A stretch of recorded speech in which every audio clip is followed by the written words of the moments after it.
নমস্কার, আমি ডক্টর প্রদীপ খান চলে এসেছি সহজ শেয়ার বাজারের আরেকটি নতুন এপিসোড নিয়ে। প্রিয় বন্ধুরা, আশা করি সবাই ভালো আছেন এবং সুস্থ আছেন। অবশ্য আজকের তো স্বস্তির নিঃশ্বাস ফেলারই দিন। বিগতকালের এপিসোডটা মনে আছে আপনাদের? না দেখলে অবশ্যই দেখে নেবেন। সেখানে কি আলোচনা করেছিলাম? সেখানে বলেছিলাম যে ডোনাল্ড ট্রাম্প নির্দেশ দিয়েছেন যে ইরানের ওপর আক্রমণ বন্ধ করা হবে, এবং তার সঙ্গে এটা বলেছিলাম যে এর ফলে যেটা দাঁড়াতে পারে যে ক্রুড অয়েলের দামের ওপর প্রভাব পড়বে, অর্থাৎ ক্রুড অয়েলের দাম সেটা পজিটিভলি সেটা নিচে নামার সম্ভাবনা বেশি, এবং যদি ক্রুড অয়েলের দাম নামে খুব স্বাভাবিকভাবে বিশ্বজুড়ে শেয়ার বাজারগুলো সেলিব্রেট করবে। বেসিক্যালি তাই ঘটেছে আজকের তেলের দামে ধস নেমেছে। যে তেলের দাম আমাদের আতঙ্কে চুল খাড়া করে দিচ্ছিল, আজকের ব্রেন্ট ক্রুডের দাম এক সময় 10.5% বেশি নেমে গিয়েছিল। ঠিক শুনেছেন, 10.5%। এবং ক্রুড অয়েলের দাম নেমে গিয়েছিল 9%। সেখান থেকে কিছুটা রিকভারি করেছে, কিন্তু এখনো মোটামুটি 8 থেকে 9%-এর নিচেই নেমে ট্রেড করছে ক্রুড অয়েল এবং ব্রেন্ট ক্রুড। লাস্ট ডেটা পাওয়া অবধি ক্রুড অয়েল $82.32 প্রতি ব্যারেল ট্রেড করছিল। ভারতবর্ষের অর্থনীতির জন্য স্বস্তিদায়ক নিঃসন্দেহে। তবে একদিনে ক্রুড অয়েলের দাম, কাঁচা অপরিশোধিত জ্বালানি তেলের দাম নিচে নামলে এটা বোঝায় না যে ভারতীয় অর্থনীতি দারুণ রিলিফ পেল। এটাকে কন্টিনিউ করতে দিতে হবে। এটা যদি অন্তত 15 দিন 20 দিন এরকম করে পারসিস্ট করে, অর্থাৎ $80 আশেপাশে কিংবা সামান্য নিচে নেমে, সেটা নিঃসন্দেহে ভারতের অর্থনীতির জন্য অত্যন্ত শুভ সংবাদ হবে। সেক্ষেত্রে আমাদের ডলার খরচা কমবে, অর্থাৎ টাকার ওপর চাপ কমবে, এবং আমাদের যে বিপুল পরিমাণ টাকা আমাদের ক্রুড অয়েল কিনতে গিয়ে খরচ হয় সেটাও অনেক অংশে কমে যাবে। অর্থাৎ বিদেশি কোম্পানি বা বিদেশি দেশে আমাদের নিজস্ব রোজগার করার টাকা যেটা চলে যাচ্ছিল সেইটার ফ্লোটা কমবে। সেটা ডেফিনেটলি ভারতের অর্থনীতির জন্য অবশ্যই ভালো। এবং কে না জানে যে টাকা যখনই শক্তিশালী হতে শুরু করবে তখন ফরেন ইনস্টিটিউশন ইনভেস্টার্সরা আবার ভারতবর্ষের প্রতি আকর্ষিত হওয়ার সম্ভাবনা তৈরি হয়। দেখা যাক এই ট্রেন্ড কন্টিনিউ করে কিনা। কারণ ট্রাম্প আগেই বলেছি, হতে পারে আজকের রাতে এমন কিছু ঘোষণা করলেন তার ফলে আবার নতুন করে ভারতীয় শেয়ার বাজার তথা বিশ্ববাজার আবার পতনের মুখ দেখতেই পারে।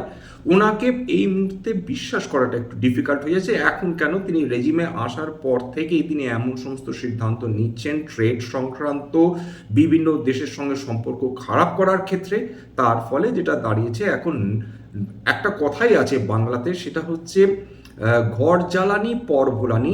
ডোনাল্ড ট্রাম্পের ক্ষেত্রে সেটাও ঘটনা। নিজের দেশের মানুষজনকেই এমন বিভ্রান্ত করছেন, এত বিপদের মধ্যে ফেলে দিচ্ছেন, সেখানে বিদেশে দেশগুলোই তারাও বা আর কি বা করবে। সেক্ষেত্রে ট্রাম্প নিরন্তর অপমান করে গিয়েছেন বিভিন্ন দেশকে, এখনও করবেন।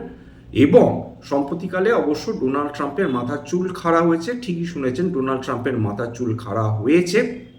এবং তার অন্যতম কারণ, এইবার ভারতবর্ষ যে সিদ্ধান্তটা নিয়েছেন, এটা দয়া করে মন দিয়ে শুনবেন, সেটা ভারতবর্ষ ব্রিক্স দেশগুলো যেগুলো রয়েছে, অর্থাৎ যেটা Russia, Brazil, China, Iran, south Africa প্রভৃতি দেশ, ভারতবর্ষ যখন এই দেশগুলোর সঙ্গে ট্রেড করবে পরবর্তীকালে, মানে সামনের বছর থেকে, তখন যে এক্সচেঞ্জটা হবে, অর্থাৎ ভারতবর্ষ যদি চায়নার কাছ থেকে কিছু মাল কেনে, আগে যেটা করতে হতো সেটা হচ্ছে স্টেবল কারেন্সিতে কনভার্ট করতে হতো, অর্থাৎ ইউএসডিটি। এই স্টেবল কয়েনে প্রথমে কনভার্ট করতে হতো, তারপর চায়নাকে পেমেন্ট করতে হতো। এখন যেটা দাঁড়াবে যে ভারত সরাসরি চায়নাকে পেমেন্ট করবে ইউএসডিটি বা স্টেবল কয়েনে কনভার্সন না করে। এর ফলে যেটা দাঁড়াবে, যদি সত্যি সত্যি ভারতবর্ষ চায়নার সঙ্গে ইউএসডিটি বা স্টেবল কয়েনের উপর ডিপেন্ড না করে ট্রেড করে, রাশিয়ার সঙ্গে এই স্টেবল কয়েনের উপর ডিপেন্ড করে না ট্রেড করে, বা সাউথ আফ্রিকা বা ব্রিক্সের অন্তর্গত নেশনগুলো, সেক্ষেত্রে ডলারাইজেশনের দিকে একটা চরমতম পদক্ষেপ নেবে বিভিন্ন ব্রিক্স নেশন। সেক্ষেত্রে 25% অবধি যে ট্রেড হয় গোটা বিশ্বে, সেটা কিন্তু এই ব্রিক্স নেশনগুলো নিজেদের মধ্যে করে থাকে। সুতরাং এই 25% ট্রেড যদি বিনা ডলারে হয়ে যায়, কল্পনা করতে পারছেন যে ডলারের উপর কি অসম্ভব চাপ পড়বে। এমনিতেই কয়েক ট্রিলিয়ন ডলারের মানে ঋণে আমেরিকা নুব্জ হয়ে রয়েছে। এরপর যদি ডলার দুর্বল হয়, লাফিয়ে লাফিয়ে বাড়তে বাধ্য তাদের আমেরিকার ঋণ, অর্থাৎ আমেরিকার মাথার উপর ঋণ, সেটা আমেরিকার অর্থনীতিকে চূড়ান্ত ক্ষতির দিকে নিয়ে যেতে পারে। সেটা ট্রাম্প সাহেব বিলক্ষণ জানেন, সেটা মার্ক রুবিও বিলক্ষণ জানেন, এবং সেই কারণেই এখন তারা লিটারালি শেকেন। ভারতবর্ষ মুখ বন্ধ করে রয়েছে, মানে ভারতবর্ষ কিছু করছে না এমনটি নয়, ভারতবর্ষ মুখ চেপে দাঁত চেপে নিজেদের কাজটা করে যাচ্ছে। এই অত্যাধিক ডলারের উপর ডিপেন্ডেন্স আমাদের অর্থনীতিকে ক্ষতি করেছে, আমাদের কারেন্ট অ্যাকাউন্ট ডেফিসিটকে দিনের পর দিন বৃদ্ধি করেছে, আমাদের ব্যালেন্স অফ ট্রেড আমাদের বিপক্ষে চলে যাচ্ছে। এখন যদি আমরা সরাসরি ডলারের উপর নির্ভরশীলতা একেবারে কমিয়ে দিতে পারি, তাহলে কিন্তু আমেরিকার জন্য সিঁদুরে মেঘ অপেক্ষা করছে, এটা বললে কম বলা হয়। আপাতত যদি এইটা হওয়া সম্ভবপর হয়, এবং সেই কারণেই আমেরিকার লোকজন এত তাড়াহুড়ো করছেন যাতে ভারতবর্ষের সঙ্গে দ্বিপাক্ষিক বাণিজ্যিক চুক্তি করা সম্ভব হয়। তবে সামনে কি হবে আমরা জানি না। এখন আমরা যে ডলারের শক্তি নিয়ে আমরা টেনশন করছি, ইলন মাস্ক সম্প্রতিকালে ইকোনমিক টাইমসের একজন যিনি এডিটর, বিদেশি একটি সংবাদপত্রে, তার সঙ্গে সাক্ষাৎকারে একটা ভয়ানক কথা বলেছেন। ভয়ানক কথা, সেটা অবশ্যই জনগণের জন্যে সেটা দারুণ আসার কথা। তিনি বললেন, তিনি যেটা বলেছেন এই আলোচনায়, সেখানে তিনি স্পষ্টভাবে বলেছেন যে টাকার 2036-এর পর থেকে প্রয়োজন থাকবে না বললেই চলে। চমকে যাচ্ছেন, এক্স্যাক্টলি এটাই ইলন মাস্ক বলেছেন। ইলন মাস্ক বলছেন যে আমরা প্রাচুর্যের মুখ দেখতে চলেছি, ওভার প্রোডাকশন দেখতে চলেছি, এবং ওভার প্রোডাকশন মানেই জিনিসপত্রের দাম কমে যাওয়া, ইনফ্লেশন মাত্রাতিরিক্তভাবে কমে যাওয়া। ইনফ্লেশন আর কিছুই না, সেটা মানি আর প্রোডাকশন সার্ভিসেস প্রডিউসড এর একটা রেশিও। সুতরাং যদি ওভার প্রোডাকশন হতে থাকে জিনিসপত্রের বা সার্ভিসেস, সেই ক্ষেত্রে ইনফ্লেশন এমন জায়গায় চলে যাবে, যেটা ইলন মাস্ক বলছেন সেইটাই চিন্তার কারণ হয়ে দাঁড়াবে, যে তখন ইনফ্লেশন চিন্তার কারণ দাঁড়াবে না, তখন দাঁড়াবে ডিফ্লেশন। অর্থাৎ বিভিন্ন জিনিসের মূল্য এমনভাবে কমে যাবে, তখন কিন্তু মানুষ প্রাচুর্যের কারণে ভুগতে আরম্ভ করবে। অর্থাৎ টাকা দিয়ে যে প্রোডাক্টস বা সার্ভিসেস এখন কেনা যায়, তার থেকে অকল্পনীয় বেশি পরিমাণ আমরা প্রোডাক্টস এবং সার্ভিসেস কিনতে পারবো। এর পেছনে তিনি বলছেন আর্টিফিশিয়াল ইন্টেলিজেন্স এবং রোবোটিক্সের এমন প্রয়োগ হবে, যার ফলে কিন্তু মানুষ তারা যে বর্তমানে যে পরিমাণ প্রোডাকশন হয় বিভিন্ন প্রোডাক্টস এবং সার্ভিসেস, তার থেকে অনেক অনেক বেশি গুণ প্রডিউস করতে সক্ষম হবে আর্টিফিশিয়াল ইন্টেলিজেন্স এবং রোবোটিক্স। যাই হোক, এটা শুনতে হয়তো কল্পবিজ্ঞানের মতন লাগছে, কিন্তু ইলন মাস্ক নিজের বিশ্বাসে এই মুহূর্তে অটল। তিনি কোনোভাবেই তার বিশ্বাস থেকে সরতে চান না। সেরকম হবে কিনা সেটা তো আজ থেকে 10 বছর পর আমরা বুঝতে পারবো।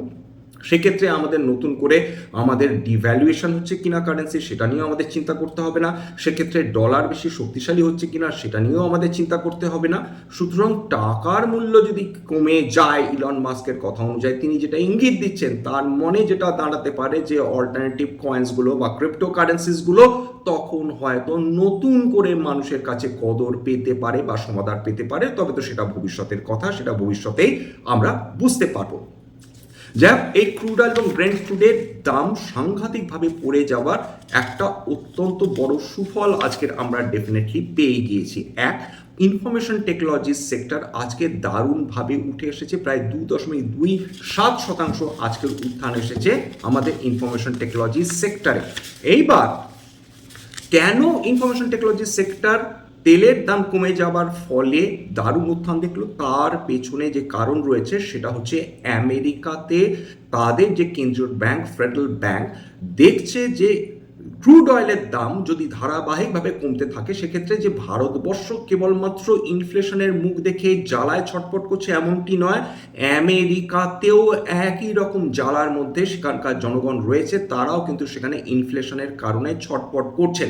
এবং বিভিন্ন অ্যাসেটস, তা ইকুইটি বলুন ক্রিপ্টো বলুন, তারা এই আশঙ্কায় ভুগছিল যদি ক্রমাগত ইনফ্লেশন বৃদ্ধি পেতে থাকে, যদি তেলের দাম ক্রমাগত বৃদ্ধি পেতে থাকে, সেক্ষেত্রে তাদের আমেরিকার কেন্দ্রীয় ব্যাংক, ফেডারেল ব্যাংক তারা ইন্টারেস্ট রেট হাইক করতে বাধ্য হবে, এবং ইন্টারেস্ট রেট হাইক করলে যেটা হবে, বিশ্বজুড়ে যত ইনফরমেশন টেকনোলজি কোম্পানিজ রয়েছে তারা তাদের মেজর ক্লায়েন্টেল যেহেতু আমেরিকা বেস্ট, সুতরাং তারা কম অর্ডার পাবে এবং কম অর্ডার এক্সিকিউশন করতে পারবে, প্রফিটেবিলিটি কমে যাওয়ার সম্ভাবনা, সেলস কমে যাওয়ার সম্ভাবনা। এমনিতেই আর্টিফিশিয়াল ইন্টেলিজেন্স যেভাবে ইনফরমেশন টেকনোলজিকে আঘাত করে চলেছে, এরপর যদি ইনফ্লেশন মাথার উপর হাবি হয়ে যায় তাহলে কিন্তু ইনফরমেশন টেকনোলজির ক্ষেত্রে দারুণ একটা দুঃসংবাদ হয়ে দাঁড়াতে পারে। আপাতত সেই সম্ভাবনা কমছে বলে বিশেষজ্ঞদের ধারণা, এবং সেই অনুযায়ী একটি আশায় ইনফরমেশন টেকনোলজির অন্তর্গত বিভিন্ন যে কোম্পানিজ রয়েছে, Infosys, TCS, Oracle financial services, তারা সবাই কিন্তু আজকের উত্থান থেকে ফেলেছে।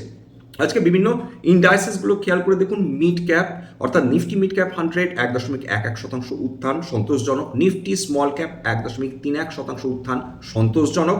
নিফটি রিয়েলটি 2.28% উত্থান। স্বাভাবিকভাবে তেলের দাম কমা মানে ইনফ্লেশনের সম্ভাবনা কমে যাওয়া, ইনফ্লেশনের সম্ভাবনা কমে যাওয়া মানে reserve bank of India interest rate বৃদ্ধি করার সম্ভাবনাও কমে যাওয়া, যদি তারা সিদ্ধান্ত নেন ভবিষ্যতে ইনফ্লেশন রেট দেখে।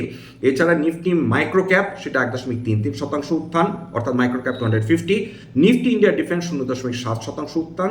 নিফটি ক্যাপিটাল মার্কেট 0.91% আজকের উত্থান দেখেছে। অর্থাৎ তেলের দাম পড়তে না পড়তে ইনফরমেশন টেকনোলজি সেক্টর হাঁপ ছেড়ে বেড়েছে। এইবার এই যে জ্বালানি তেলের দামে ধস নামলো, তাহলে কি বাজার ছুটবে? আজকে যেরকম বাজার ছুটলো, সামনে কয়েকদিনও কি বাজার ছুটতে পারে?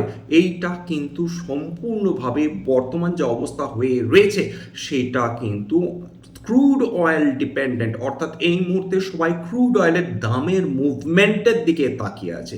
এখন এশীয় বাজার যেভাবে আর্টিফিশিয়াল ইন্টেলিজেন্সের কারণে প্রত্যেক দিন 3 থেকে 10% উত্থান দেখে, নতুবা 3 থেকে 10% তর্কের খাতিরে বলছি যে অ্যাপ্রক্সিমেটলি সেটা পতন দেখে, সেই যে ভোলেটিলিটি সেটা ভারতবর্ষকে এই মুহূর্তে স্পর্শ করছে না। এই যে ক্রুড অয়েলের দাম, এর যে প্রভাবটা বা দাম বৃদ্ধির যে কুপ্রভাব রয়েছে, সেইটা ফার্দার ভারতের অর্থনীতিকে যাতে ক্ষতি না করে, সেই জন্য এখন বিনিয়োগকারীদের কায়মন বাক্যে প্রার্থনা যে দয়া করে যেন আর ক্রুড অয়েলের দাম বৃদ্ধি না পায়। এইবার দেখিনি আজকের দিনে এশীয় মার্কেটগুলো কি অবস্থা দেখি। এশীয় মার্কেটসগুলো মোর অর লেস আজকে পজিটিভ ছিল, নিকেই পজিটিভ ছিল। আজকে তাইওয়ান হালকা, ভীষণ হালকা নেগেটিভ ছিল, কিন্তু কসপি আজকে প্রায় পজিটিভ 1%। মোর অর লেস আজকের এশীয় মার্কেটগুলো একটা সন্তোষজনক পারফরমেন্স দিয়েছে, এবং ইউরোপীয় মার্কেটগুলোর মধ্যে ক্যাগ, ড্যাক, ফুটসি এরা প্রত্যেকেই পজিটিভ মুভমেন্ট দেখিয়েছে। স্বাভাবিকভাবে এরা প্রত্যেকেই আজকের লাস্ট ডেটা অবধি এটা প্রত্যেকেই কিন্তু পজিটিভ টেরিটরিতেই ট্রেড করছিল। আজকে 52 সপ্তাহে যে স্টকসগুলো উচ্চতা দেখেছে নতুন, তার মধ্যে রামকৃষ্ণ ফর্জ রয়েছে, লরাস ল্যাবস রয়েছে, আইডিএফসি ফার্স্ট ব্যাংক খুব ভালো রেজাল্ট করেছে, এরা 52 সপ্তাহে উচ্চতা। ক্রেডিট অ্যাক্সিস গ্রামীণ খুব ভালো রেজাল্ট করেছে, 52 সপ্তাহে উচ্চতা। এছাড়া ডক্টর লাল প্যাথ ল্যাবস, ডিভেস ল্যাবস, তাছাড়া সান ফার্মা, টাইটান, আর কেবল, ফেডারেল ব্যাংক, গুজরাট ফ্লোরোকেম, এরা ইউনাইটেড স্পিরিটস, এরা প্রত্যেকেই আজকে 52 সপ্তাহে উচ্চতা দেখেছে। আজকে যে স্টকসগুলো মানে ডেজ হাই গিয়েছিল, তার মধ্যে কে ফিন টেকনোলজিস প্রায় 10.67% উত্থান। আজকের একটা ব্রেকআউট হয়েছে, মানে কয়েক লক্ষ শেয়ার আজকে ট্রেডেড হয়েছে। বিগত 1 বছর ধরে আন্ডার পারফরমেন্স করে চলেছিল কেফিন টেকনোলজিস, আজকের সম্ভবত একটা ব্রেকআউট হয়েছে। লরাস ল্যাব 7% বেশি উত্থান, কন্টেনার কপ, ইটার্নাল এগুলো 5% বেশি উত্থান, আইডিএফসি ব্যাংকও 5% বেশি উত্থান। ইন্টারগ্লোব এভিয়েশন আজকে র্যালি করতোই, তার কারণ আজকের কাঁচা তেলের দামে ধস নেমেছে। এছাড়া এইউ স্মল ফিন্যান্স ব্যাংক সেইটা আজকের পজিটিভ টেরিটরিতে প্রায় 5.5%, লুথার ডেভেলপার্স 5.5%, এসবিআই কার্ডস 4.3%, এবং ওরাকেল ফিনান্সিয়াল সার্ভিসেস 4% উত্থান দেখে ফেলেছে। আজকের যে কোম্পানিজগুলো ভালো রেজাল্ট করেছে তার মধ্যে কানাড়া ব্যাংক, সেটা প্রায় ভালো, সেটাও প্রায় মোটামুটি 4,864 কোটি টাকার প্রফিট করেছে। আজকের এই স্টক মুভমেন্ট পজিটিভ ছিল। সুমিতোমো কেমিক্যালস 20% বেশি প্রফিট বৃদ্ধি করেছে বিগত বছরের তুলনায়। সেটা তামিলনাড়ু ব্যাংক অফ তামিলনাড়ু, একটা প্রাইভেট ব্যাংক, ভালো রেজাল্ট করেছে। এরা মোরাললেস কিন্তু আজকে পজিটিভ মুভমেন্ট আজকে দেখে ফেলেছে। নেস্কো সেটা 4 কোটি টাকা বিগত বছরের তুলনায় প্রফিট বৃদ্ধি করে 100 কোটি টাকায় দাঁড়িয়েছে, কিন্তু বিনিয়োগকারীদের পছন্দ হয়নি, এখানে সেলিং প্রেশার ছিল। এবং ইউ স্মল ফিন্যান্স ব্যাংকও ভালো রেজাল্ট করেছে, সেখানেও কিন্তু আছে স্টক আপ। আইডিএফসি ব্যাংকের কথা তো অলরেডি বললাম। যাই এখানে শেষ করবো স্ট্যান্ডার্ড ডিসক্লোজার, যে কোম্পানিসগুলো নিয়ে আলোচনা করলাম হতে পারে তার মধ্যে কয়েকটা কোম্পানিতে আমার বা আমার পরিবারের বিনিয়োগ থাকলেও থাকতে পারে, ভবিষ্যতে যদি নতুন করে কিনি বা বিনিয়োগ করি আগামী বিজ্ঞপ্তি দিয়ে কিনতে বা বিক্রি করতে পারবো না। স্ট্যান্ডার্ড ডিসক্লেমার, এটা কেবলমাত্র একটা এডুকেশন চ্যানেল, বাঙালি বিনিয়োগকারীদের ইনভেস্ট অ্যাওয়ারনেস বৃদ্ধির জন্য। এখানে কোনো ধরনের কোনো শেয়ারের buy sell competition suggestion advice এমনকি ইনফ্লুয়েন্স করার প্রচেষ্টা নেই। আমার কথা শুনে যদি কোনো শেয়ার বা কোনো অ্যাসেটে বাই সেল সিদ্ধান্ত নেন, ক্ষতির মুখোমুখি হতে পারেন। সুতরাং সবসময় একজন সেবি রেজিস্টার্ড ইনভেস্টমেন্ট অ্যাডভাইসারের পরামর্শ নেওয়ার চেষ্টা করবেন বা নিজে ডিউ ডিলিজেন্স করবেন, সেক্ষেত্রে আপনাদের উপকৃত হলেও হতে পারে। সবশেষে যেটা বলি, যদি এই ধরনের এপিসোড আপনাদের ভালো লাগে প্লিজ একটা লাইক দেবেন, প্লিজ সাবস্ক্রাইব করবেন, এবং যদি সত্যি মনে আমার বাঙালি ভাই বোনদের জীবনে একটুখানি ভ্যালু অ্যাড করতে পেরেছি, নিজের গ্রুপে শেয়ার করে দেওয়ার চেষ্টা করবেন। আজকের জন্য নমস্কার।